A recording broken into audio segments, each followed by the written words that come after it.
physical, spiritual, amen, material, in all aspects of our lives, He is our provider. Amen. He is our Jehovah Jireh.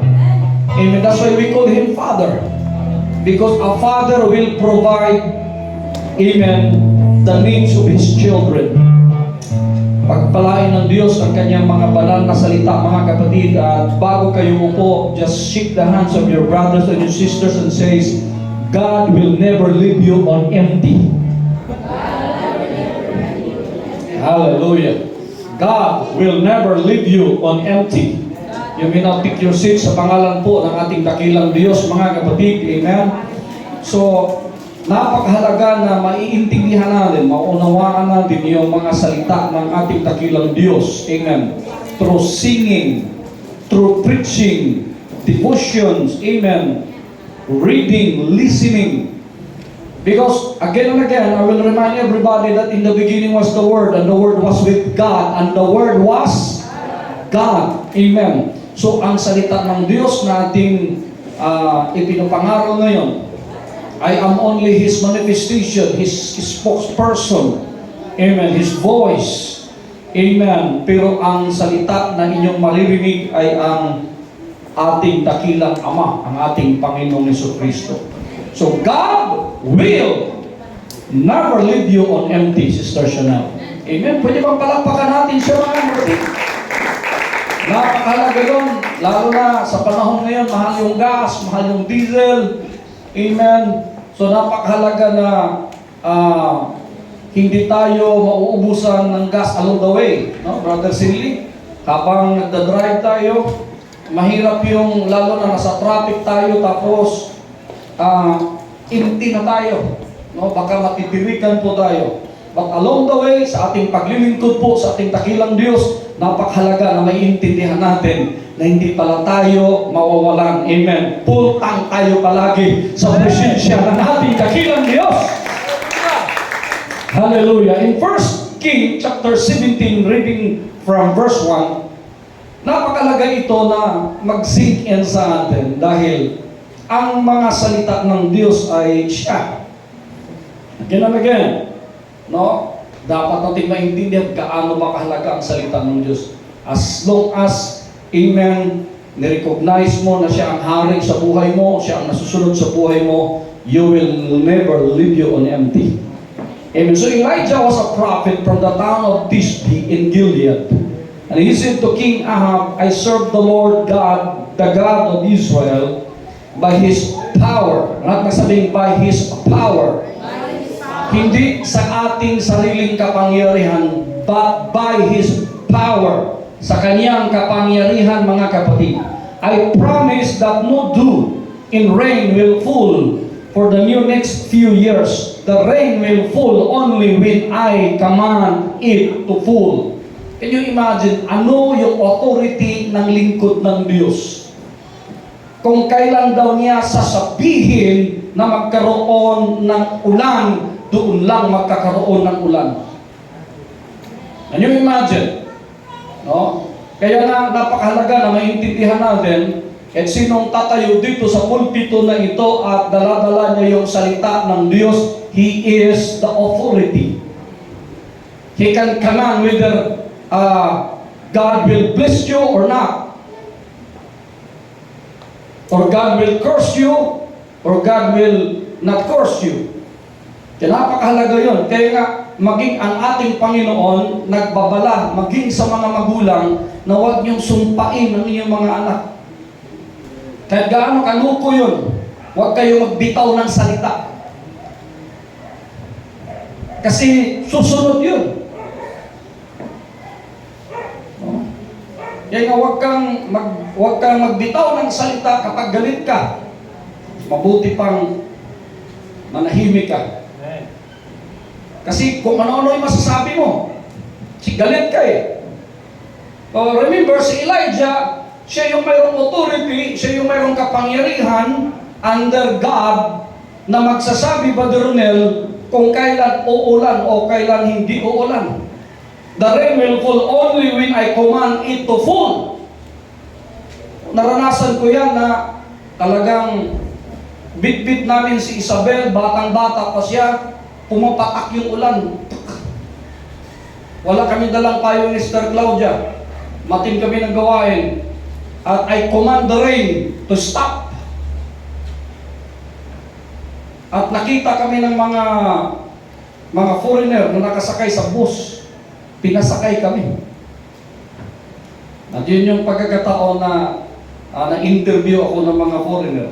Mga team ni Pastor Anthony Mangon, yung Pentecostal of Alexandria. Because we have power.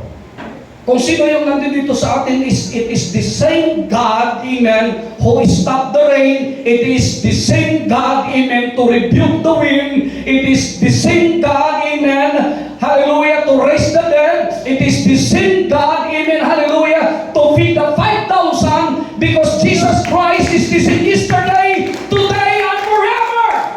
Hindi mo nagbabago ang Diyos. Minsan tayo lang nagbabago ang ating perception, ang ating paniniwala, ang ating pananampalataya, but ang ating Diyos, Sister Elby, hindi po kailanman nagbabago. He is the same yesterday, today, and forever. That's why the man of God can command whether God will bless you. Kaya napakahalaga na mahalin niyo yung pastor. Amen? Nandyan kayo? Yung kaibigan natin sa Davao, grabe yung kaniyang ngayon, stress, grabe yung kaniyang nararanasan ngayon. Hindi pa basta-basta. No? Ilang batalyon yung naghahanap sa kanya.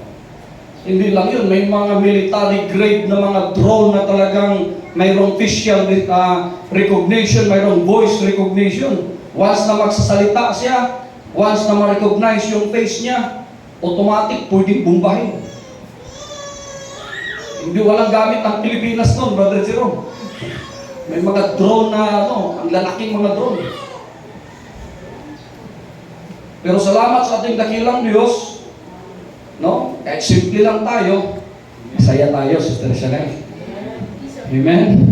Yun yung napakahalaga doon. Then, verse 2, Then the Lord said to Elijah, Leave this place and go east. Di ba ang panahon sa buhay natin, Brother Rodel, na igagayad tayo ng Diyos? No, Brother Rino?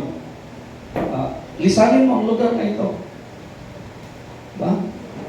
So, tayo bilang mga mananampalataya, tayo bilang mga naglilingkod sa Diyos, dapat magiging sensitive tayo sa Kanyang leading.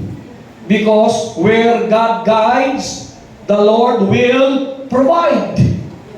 So mahalaga yon na pakiramdaman natin yung leading ng Panginoon ng Diyos.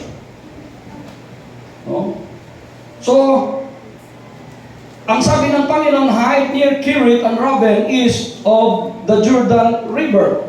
Magtago ka muna doon kasi hinahunting kasi itong si Elijah. Maraming galit sa kanya bilang propeta. No? Verse 4, And you can get your water from that stream, and I have commanded ravens to bring food to you there. Can you imagine? Yung uwak, inutusan na ng Panginoon para magdala ng pagkain. At sa lahat ng mga ibon, ang uwak ang pinakamatakaw. Pero ang uwak pa yung ginamit ng Panginoong Balironel na magdala ng pagkain sa kanya. Kaya tama si David. Ang sabi ni David, He prepares a table before my enemies. Imagine, ganun kabuti ang Panginoon.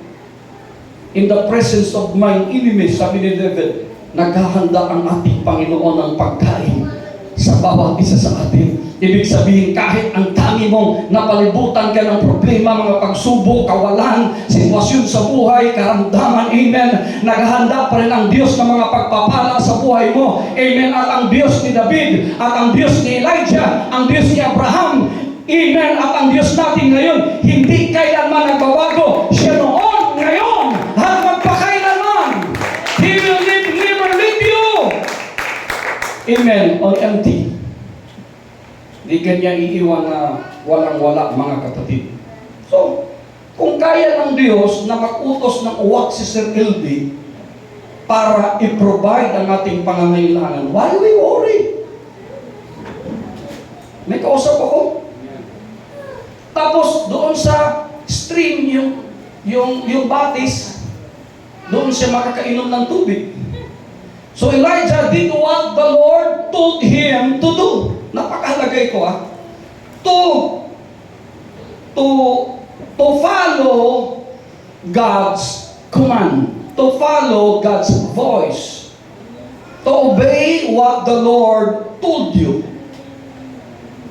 Napakahalaga ito. Minsan kasi tayo, kapag hindi ka sensitive sa mga salita ng Diyos, lumalakad ka lang ayon sa iyong kalooban. Kaya pag lumalakad ka ayon sa iyong kalooban, papalpa ka. Kahit gaano mo kagaling si sarili, papalpa ka. Bakit? Sarili mo ang nasusunod. Ba? First and foremost, ito yung inuutos ng ating Panginoon sa atin. No? Ano ang prayer na tinuturo ng Panginoon? Our Father, you are in heaven. Ibig sabihin, mataas sa atin ang ating Panginoon. Hindi tayo ang mataas. Sino ang mas mataas sa atin? Ang ating dakilang Ama. Our Father, you are in heaven, and hallowed be your name, and your kingdom come. Ibig sabihin, ang kanyang kaharian, ano ang kanyang kaharian? Ang kanyang kaharian ay katuwiran, amen, hallelujah, kapayapaan at kagalakan sa Espiritu. That is the kingdom of God. What else? Your will be done. So Elijah did what the Lord told him to do, and he went to live near Kirith Raven east of the Jordan River. On verse 6, and ravens brought Elijah food. So natupad. Kung anong pinangako ng Panginoon, Brother Romel, anong sinabi ng ating Panginoon, natupad yun.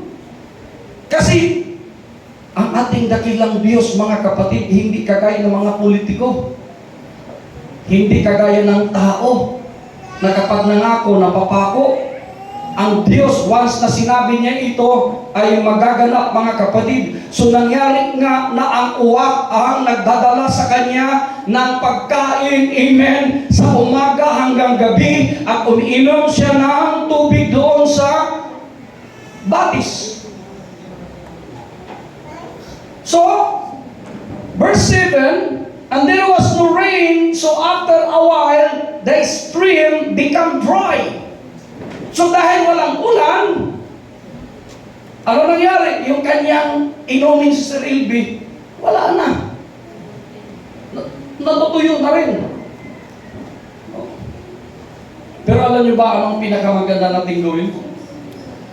May mga panahon sa buhay natin na talagang nawawalan tayo, Sister Lalit. At panahon pa naman na nawawalan tayo, yun yung panahon na talagang kailangan natin. Kaya napakahalaga. Hello, mga kapatid. Hindi natin pwedeng sabihin na, maliit lang kasi yung income ko, ganito lang kasi yung kita ko, kaya hindi ako nakapag-ipon. Remember, Joseph, may kausap ba ako, mga kapatid? Ano ang ginawa ni Joseph? Yung 7-7. Ano ginawa ni Joseph? Noong 7 years, nasagana si Joseph, sagana ang Egypt, anong ginawa ni Joseph? Nag-iipon, nag-iimba.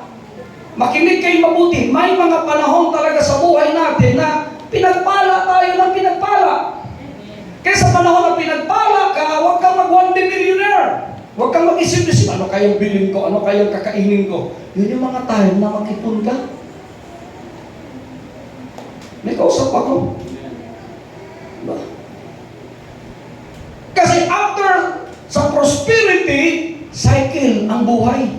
Mayroon talagang drought, mayroon talagang mga panahon na walang-wala ka. So sa panahon na walang-wala ka, mayroon kang mabubunot. Would you see, amen? So verse 8, then the Lord said to Elijah, go to Zarephath in Sidon and stay there. So, nung una, saan siya inutusan, mga kapatid, na pupunta si Elijah? Saan si Elijah pinapapunta? Pinapapunta sa east. Doon sa Kirith. Pinapatago siya doon sa Kirith. sa Raven. Pero dito, ang sabi niya dito, mga kapatid, go to Zarephath in Sidon and stay there. There is a widow, meron daw widow there that I command to take care of you. Ano yung una? Una, ang nagdala ng pagkain sa kanya, ano? Raven, yung uwak. Pero nung pinapunta na siya sa Zarephath, ang sabi ng Panginoon, mayroon pong sasalubong sa iyo doon. Mayroon kang mamimit doon. Mayroong mag-aalaga sa iyo doon. May magpo-provide sa iyo doon na isang balo. Kung ako yung si Elijah, pangbihira ng Panginoon. Pupunta ko ng balo pa. Akala ko negosyante, akala ko big time yung pupuntahan ko. Yun pala, pinapupunta ko kay Sister Elby. Balo. Pinapapunta ko kay Sister Susan. Balo rin. Dami na rin pala tayong balo dito.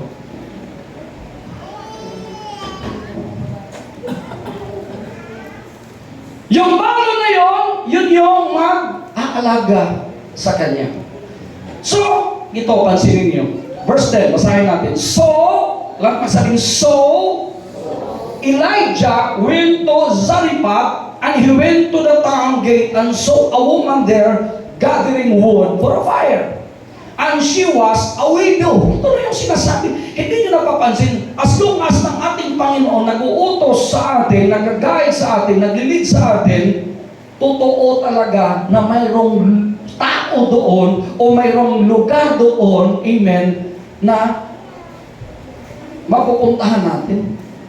Hindi tayo maiinti. Kaya kung anong leading ng Diyos sa iyo, si Brother Jerome at saka si Sister Ginny Rose, nililid sila na kasawa. Maraming mga tao ngayon na natatakot mag-asawa. So, ano kayang kakainin namin? Ano kayang iinumin namin?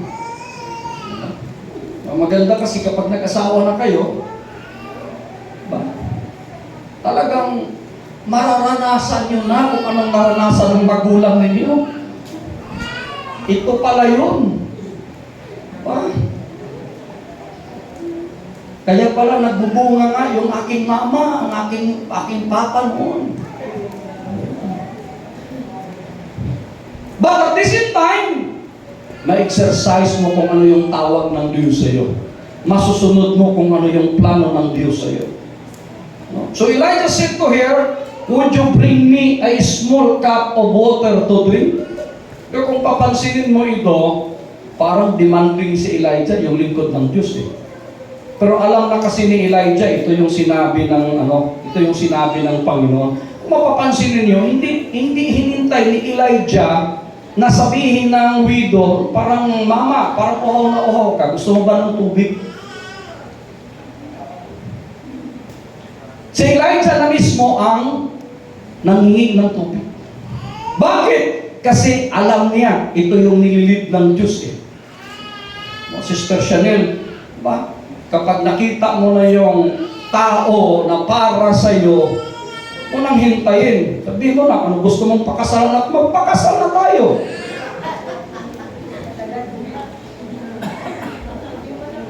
Muna sabihin, Pilipina ako.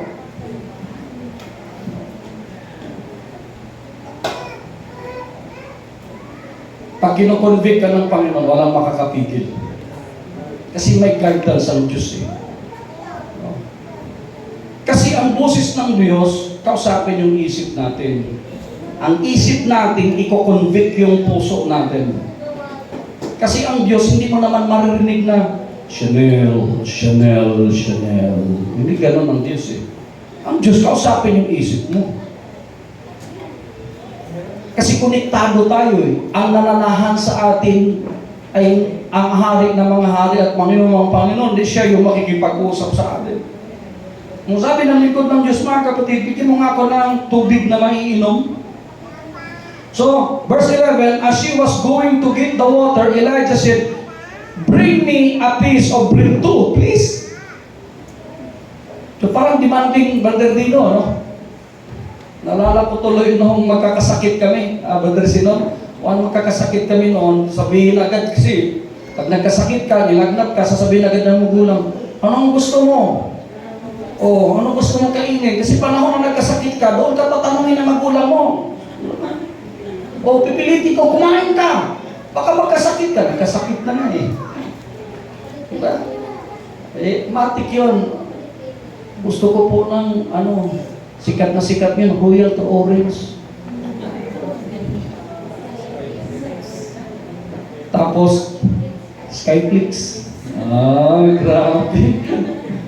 Ano ba gusto mo? Sabi ng mama, Skyflix din, ma. Kung sa Bisaya, pakapinig po pan. Orange o pan. Di ba, Mother Friend? Sabi ni Elijah, dahil kumuha ka na ng tubig, kumuha ka na ng pambara. Kumuha ka na ng pangtulak. Anong itutulak kung walang nakabara?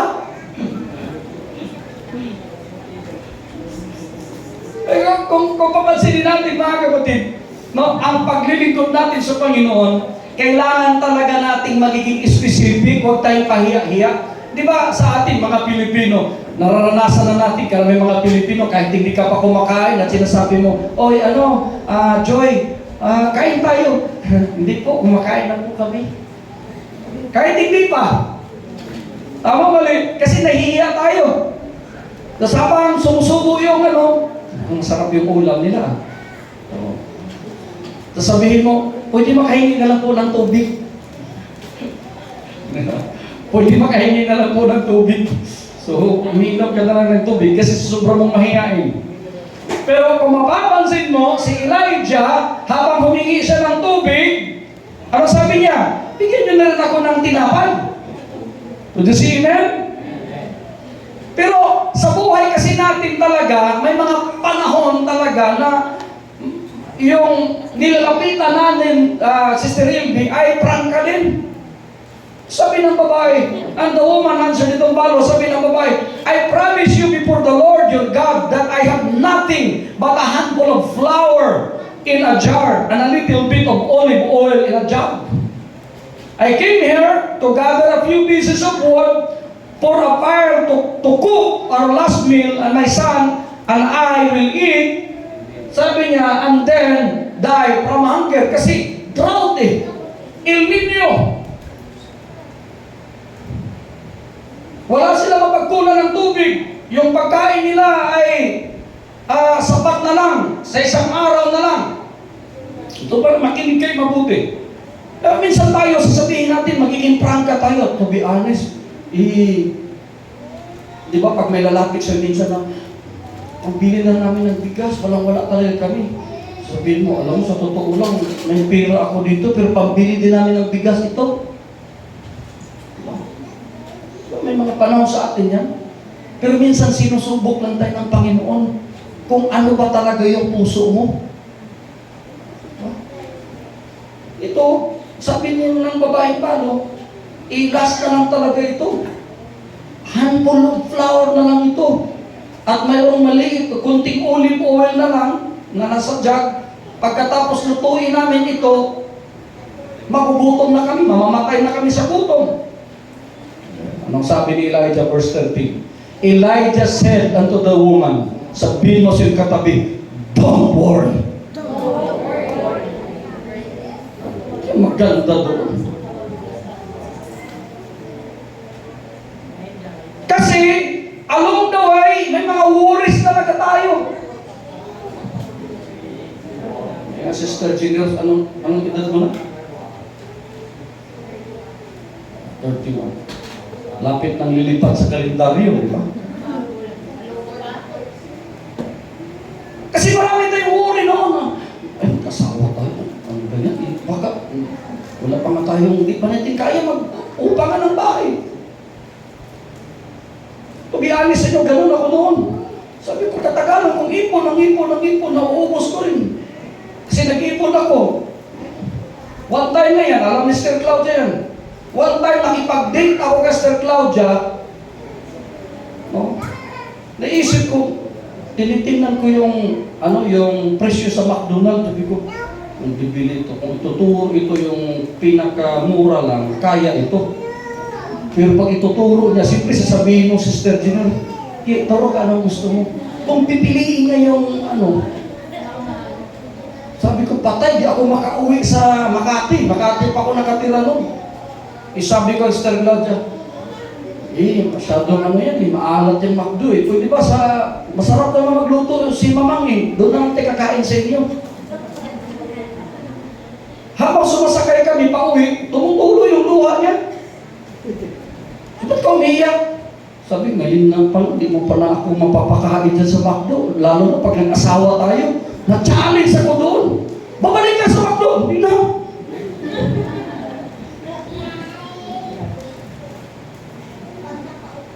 Yun yung pinahawakan ko. Hirap pala ng ganito. Magyaya ng date yung girlfriend mo. Ba? Takot ka baka magturo ng mahal. Oo, totoo yan. Kaya unang date namin Madresinon, niyabangan ko. Date, kasama yung kapatid niya. Rockwell! Kainan ng mga mayayaman yun. May dala akong 10,000. Sige, ito. Ganda turo niya. Ito, sabi nung si Ian parang yung kapatid niya, hindi rin tumitingin ng presyo yun. Ito, gusto ko ito. Isipin ko, 2,000 yun ang tinuro, 2,000. Siyempre, ano ka ngayon, pasiklab ka ngayon. Hindi mo napakain sa McDonald's eh. Dinala ko Rockwell. Turo din ako, siyempre ako rin, gusto ko rin kakain, ako magbabayad eh. Pag bill na ngayon, tingin ko pa, bilang ko ng kulang 6,000. Praise God, mukhang isang buwan ako magpapasting dito. O minsan sa buhay natin, minsan may mga pag-aalala tayo. Pero sasabihin ng Panginoon sa atin, don't worry. Di ba? Dahil ipoprovide pa rin ng Diyos yan. Oh. Nung buntis Sister Claudia, yun, palagi niyo nang narinig yun. Magkasama kami ni Buddy Ronel. Ang liit lang ng kwarto namin noon, Buddy Ronel. Parang dyan lang, sa dulo dyan, saka dito. Dalawa kami mag-asawa, tapos sila Ronel. Tapos mayroon pang kapatid si Buddy Ronel, doon natutulog, malapit sa hagdanan. Talagang inoccupy namin yung Imagine nyo yun, parang bahay namin yung CR, yan ganyan. Ang hirap. After nanganak, Sister Claudia, pinipilit ko pakisabi ng doktor, hindi kaya ng hanggang ngayon, 7 cm pa rin, dapat mag-10 cm para lalabas yung bata. Pinipilit ko talaga, yan si Jaira na yan. Unang pinipilit ko yan, di lumabas ka na. Sabi ko sa doktor, ako mapalag doon. Sabi mo, bahala ka, sabi ng doktor sa akin, hindi. Sinisip ko, hindi ko pag nasasama yan dito, wala akong pera. Oo, totoo yun. Ako nagpaala ka, Sister Jaja. Iri ka, iri. Nakikita ko. Wala talaga. Nakikita ko ng buhok ni Jaira. Ayaw lumabas. Tapos ganun yung nurse. Titingnan natin kung buhay pa ba yung bata. Ginaganon-ganon. Sabi ng nurse, hindi na huminga yung bata. Iyak si Mama, Pastor, dali na namin sana, Pastor. Siyempre, napipresyon ako kay Mama, umiyak na si Mama. Sabi ko sa dali natin doon sa ospital. Kasi sa layin eh. Dinala namin sa ospital. Siyempre, wala nang pantister job na doon. Alakahag ako sa president. Wala nang ambulans siya. Pagdating doon, saglit lang, minuto lang. Pagdating doon, pinayukos na, dindik siya na. Sabi ng nurse, ano ka doon ng paper, ganito ganyan. Perma ka na doon. After ilang minuto, yan, sabi na ng nurse, tingnan niyo yung anak niyo doon, nandoon na sa nursery. Ganun na, wala pang oras. Ganun lang pala kabilis. Sabi ko, bilis pala eh. Problema ko ngayon, kung paano ko sila palabasin. Sa panahon nun, yung cesarean nun, 35,000, that was 2007. Para ngayon, mga 70,000 na yan ngayon. Kano bang cesarean ngayon? Sino bang nagsisaryan na ngayon? Ha? Magkano sa sarian ngayon? 120 nga kesternika, no? Sipin mo. Negotiate ako ngayon. Sabi ko sa doktor, Dok, pwede bang palabasin ko na muna yung mag-ina ko? Kasi sabi ng doktor, kapag nakapupo na yung asawa mo, pwede na. Kalabas na kayo. Pero sabi ng doktor, ay hindi pwede kung hindi mo mabayaran yung bill. Sabi ko, ganito Dok, pastor kasi ako. Lumalakad ako ayon sa pananampalataya. Pero nananampalataya ako, next week, bababayaran ko magpo-promissory note ako. Sabi na, sige, ganito, dahil naawa ako sa'yo, sabi ng doktor, Doktora Biga ba yun?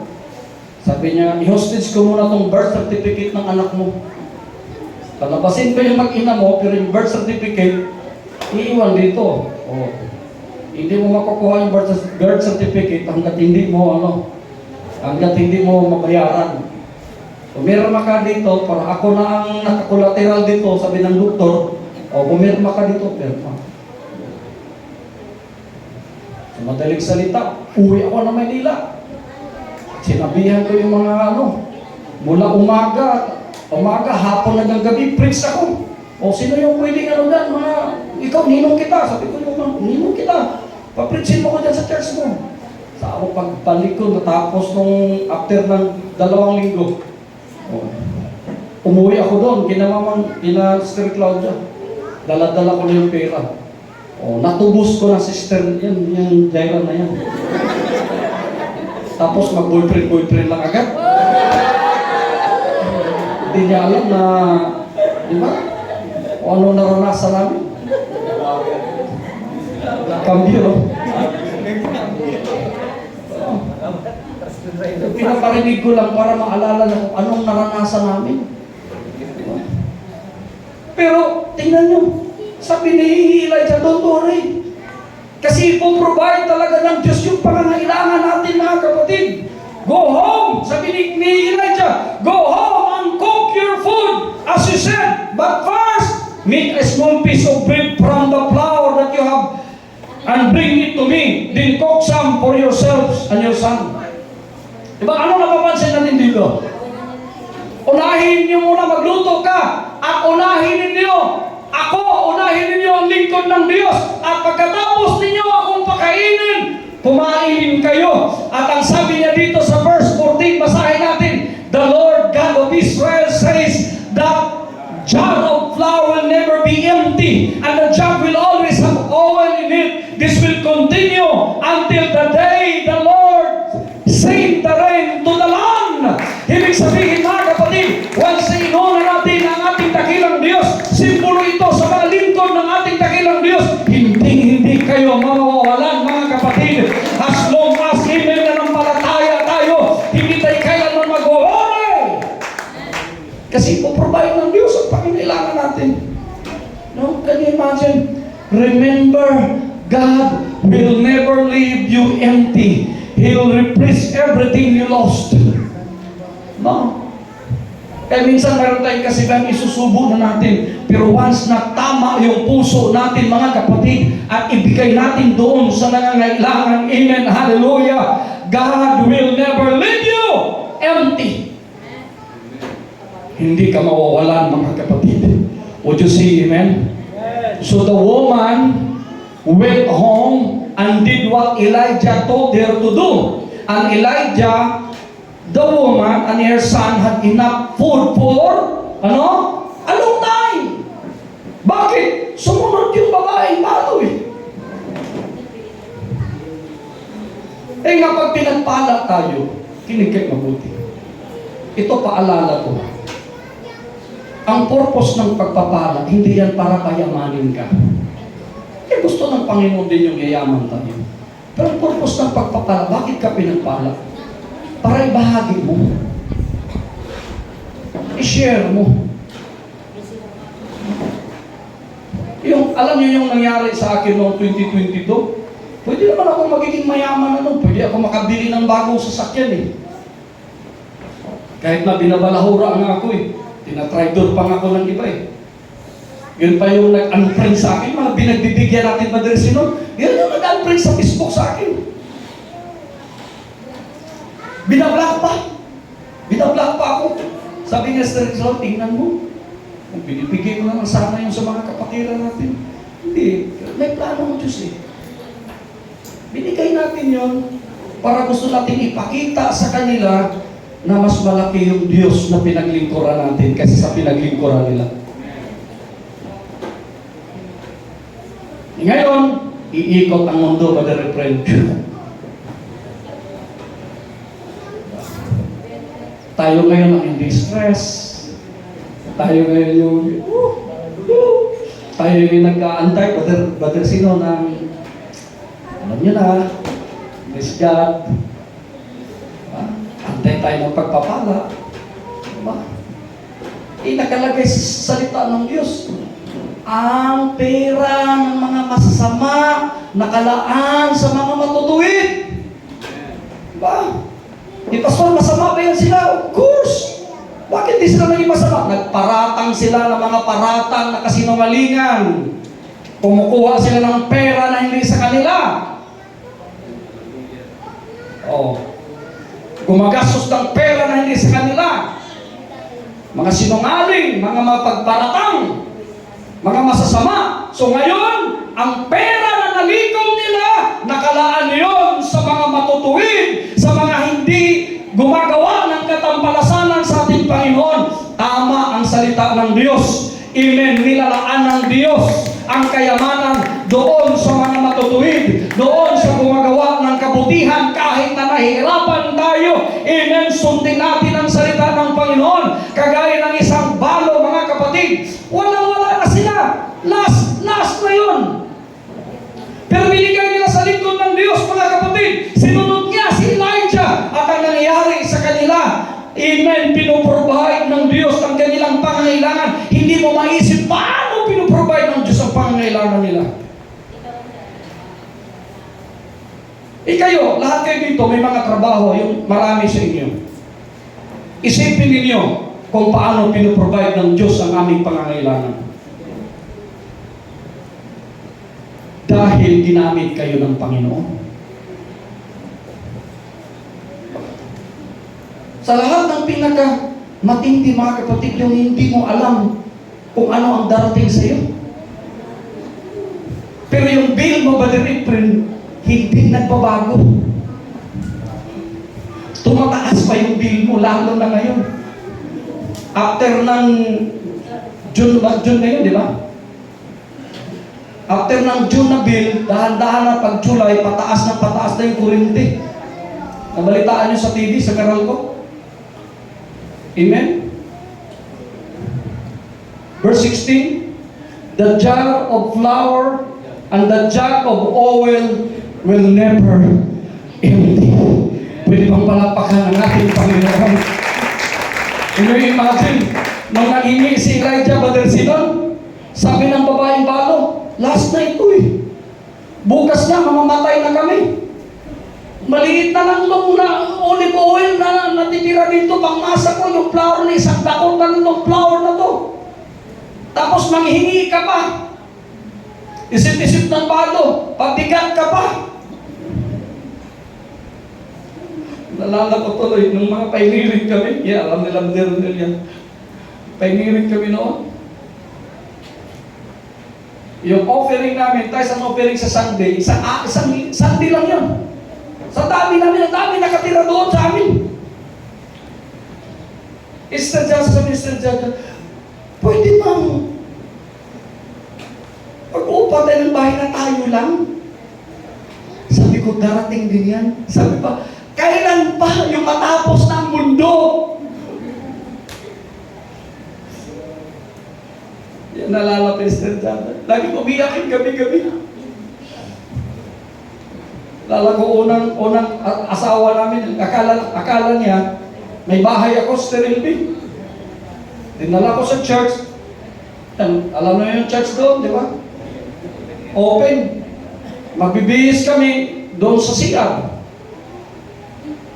Matutulog kami sa church, ganito. Pero open yun.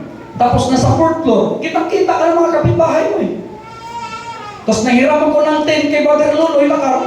Loloy, wala pa akong pangrinta ng ano eh. Wala kasing kwarto yung church namin. Pahiram ng 10. Oh, alam mo na kung ibig sabihin nun, Loy. Pahiram ng 10. Para naman may privacy kami. Oh, imagine mo naka-10 kami. Yung mga borders namin, yung mga sila Joel, sila Mark, sila, doon pa yun ang dami pa ng mga kasama rin doon. Sila Junjun, sa Talunis. Oh. Kanya-kanya pwesto sila sa church. Kami nasa 10. At imagine mo, dapat hindi kagalaw yung 10 Brother Sinon. Alam mo yun. Yung mga nag-asawa, alam nyo na yun. So never empty. Hindi magiging empty once na inuuna natin ang ating Panginoon. Look at now. Di ba? Kung paano tayo pinagpala, sabi ko, Esther Chacha, tingnan mo. Lahat ng mga taga Mindanao pupunta dito. Wala namang iba. Wala namang palayasin mo yan. Pinagpala sila. Ba't din sila? Pero higit sa lahat, tayo yung pinagpala. Bakit? Namuhay tayo na mapayapa, hindi magulo ang ating pagpamilya, hindi tayo nag-aaway. Amen, hallelujah. At kahit papaano, masaya tayo, magaganda yung ating mga anak. Amen, hallelujah. Matalino pa. Di ba? At hindi nag-aaway pag pinaghugas ng pinggan. Nag-uunahan. Sipin mo yan. Ako na maghugas dyan. Ganun-galupit yung mga anak ko. Grabe. Ako na magwalis dyan. Galing mo. Gaagawan magwalis. Basta-basta. Saan kayo ng anak na ganyan? Di ba? Never empty. Sabihin mo sa yung katabi, you will never be empty. This happened just as the Lord said through Elijah. Would you say amen? Dahil sinabi ng Panginoon kay Elijah at nirelieve din ng Panginoon doon, amen, sa babaeng balo. At yung babaeng balo sumunod sa salita ng lingkod ng Diyos, amen. At kapag tayo ay susunod, mga kapatid, God will never leave you in empty. He will replace everything the lost. He asks you to put something down. It's because He wants you to pick up something greater. Alam niyo bakit ang mga paano hulihin yung mga unggoy? Sa amin sa Mindanao, gusto mong hulihin yung unggoy, buko. Tapyasan mo yun, yung kasyal-kasyal ng kamao ng unggoy. Ba? Ay, dilagay mo ng saging sa ilalim o kaya yung meat ng buko, ano niya yun? Kukunin niya. Tapos, pagkuha niya niyan, kung anong nahawakan ng unggoy, hindi niya bibitawan yun. Kaya dala-dala niya yung buko kahit saan siya. Kasi kung anong mahawakan niya, hindi niya bibitawan eh. Hanggat mahuli mo yung mapapagod yung unggoy. Hindi siya makaakyat. Paano siya makaakyat? Diba? Mayroong buko, dala-dala yung buko, hanggat mahuli mo yun. Maraming nag-aalaga sa amin ng mga unggoy. Na gusto niyo maging unggoy? Yung mga unggoy, nakaganon yun. O, nakaganon.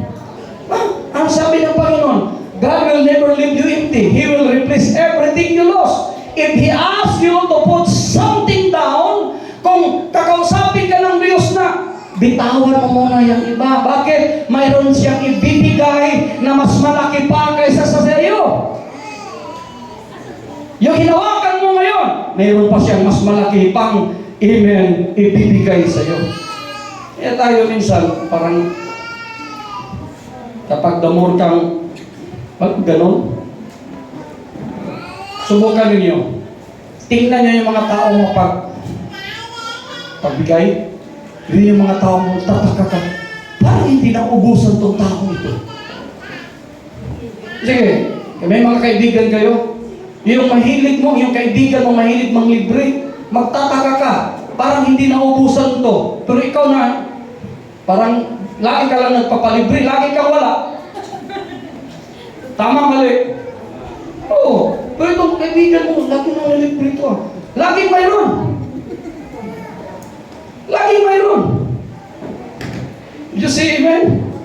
Ba? Ganon kabuti kasi ang Diyos eh. Once na mayroon tayong binibitawan, mayroon niyang ibabalik sa iyo. Would you see, amen? Because God will never leave you on empty.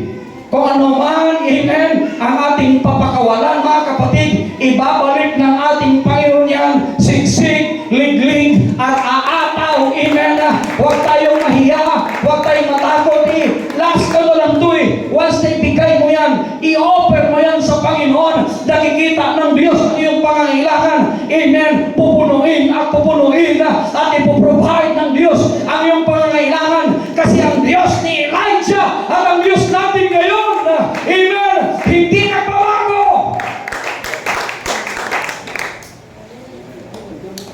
Ang problema lang natin, meron tayong doubt palagi. Meron tayong doubt. Kaya, nagiging ugali ko na kung anong mayroon ako, gusto ko mayroon din yung iba. Whether, kung anong gagawin niya doon, mas importante, nagbibigay talaga ako. Bakit? Mahalaga kasi ang pagbibigay. Investment mo yan sa Panginoon. Investment mo yan. Kapag ikaw naman ang nangangailangan, Sister Elby, ang daming gustong tumulong sa iyo. Alam mo bakit? Kasi mapagbigay ka. Hindi ka kailanman nauubusan. Hindi mo kailanman nag-iinti. Full tank ka palagi. May mga panahon namang bababa, pero mayroon namang magbibigay sa iyo. Testimony ko nga sa inyo papunta ko Maynila. Wala talaga ako. Biglang dumating doon yung nagbabayad ng renta sa bahay ni Ann. Sabi ko kay Mama, Man, hiramin ko muna yung hiramin ko muna yung pagbili natin ng ulam. At pamasahe ko papuntang Makati. Dahil may tutulungan ako doon. Sa awa ng Diyos. Amen. Ba? Nagiging blessing yung tulong natin, mga kapatid. Amen. Ngayon, tuwang-tuwa na yun. Sabi nga ng Panginoon, sabi nga niya, kausap ko kagabi, sabi niya, talagang nananaginip yung asawa ko na mayroong tulong na darating sa amin. Hindi namin alam kung sino at kayo pala yung pinadala ng Panginoon. Diba? Kung hindi dahil sa inyo, hindi namin alam kung ano na mangyayari. Pero naniniwala kami ng Panginoon magpapadala talaga because God will never leave you on empty. Gusto ng Diyos, mga kapatid, ipakita niya that He is our Jehovah Jireh. He will provide our needs. Amen. Hallelujah. Na kahit minsan tayo, mga kapatid, ay parang hindi natin alam kung ano mangyayari bukas. But always remember, He holds our future. Magiging mapaganda pa. Bakit? Kasi hindi ka natatakot at hindi ka nag-alinlangan na tumulong sa mga lingkod ng Diyos. Imagine yung widow. Noong una, sinubukan ng Panginoon. Uwak ang nagpapakain kay Elijah. Sunod naman, bala na walang-wala. Imagine ninyo, sino ba tayo para magpakain ng daan-daan sa mall? Sige nga, matagal na kayo mga Kristiyano. Kahit yung malalaking simbahan, nagpakain ba sa mall ng Jollibee yan, McDonald's? May kausap ako. Yung mga artista siguro. Ito yung relihiyon. Hindi maisip na relihiyon yan. Nalala ko nga si Father Ripre nung nagpakain tayo doon sa orphanage, doon sa Katolikong orphanage. Kung sabi ni Father Ripre, matagal na ako sa pananampalataya, Pastor, wala pa akong narinig na yung dating nating grupo nagpakain. Mayroon lugaw. Pero yung McDonald's, Jollibee, Diyos por santo. Hindi ka mangyayari yan At minsan, alam mo yan kung sino sila, Kasi parang parang tingin nila sila lang yung maliligtas, sila yung banal. Pero purihin ang Panginoon. Tayo pag nakita tayo sa mall, tayo pa yung papansin sa kanila. Uy, ano ka? Dapat gano'n yung attitude natin, mga kapatid. Amen? Dapat hindi tayo lagi. Kahit wala kang pera. Kasi alam yung Christian natin, nakakatulong ito na yung positive energy, Sister Chanel, papasok sa'yo. Kapag lagi kang nakasimangot, lagi kang parang alalang-alala, yung positive energy, yung mga blessing, parang ayaw din sa'yo. Ano yung sikat ngayon na pelikula? Ano ba yun? Yung may joy, mayroong Inside Out? Pag napanood mo yun, parang totoo eh. Magaling din yung writer niyan eh. May mga panahon na nalulungkot tayo, may panahon na tuwa tayo, may panahon na nagagalit din tayo. Diba? Pero higit sa lahat, dapat joy. Pinakasikat doon, si Joy. Joy, ikaw pinakasikat doon, Joy. Oh. Kahit may problema tayo, kahit may sakit tayo mga kapatid, hindi tayo. Diba? Kahit may problema ka, huwag naman yan. Gaganon-ganon ka, kaduda-duda na yun. Ano ka lang yung Christian? Positive pa rin. Positive pa rin. Because God will never leave you on empty. Pwede bang palampakan natin ang ating dakilang Diyos, mga kapatid? Kahit kailan, hindi ka magkukulang. Hindi ka mawawalan, mga kapatid. Dahil ipoprovide ng Diyos ang ating pangangailangan. Tatayo tayo lahat sa pangalan ng ating Panginoon. Woo! Can you shout? Woo! Amen. Thank you, Jesus. Glory to God. Purihin po ang ating dakilang Diyos, mga kapatid. Amen. Glory to Jesus. Napakabuti ng Diyos natin pinaglingkuran.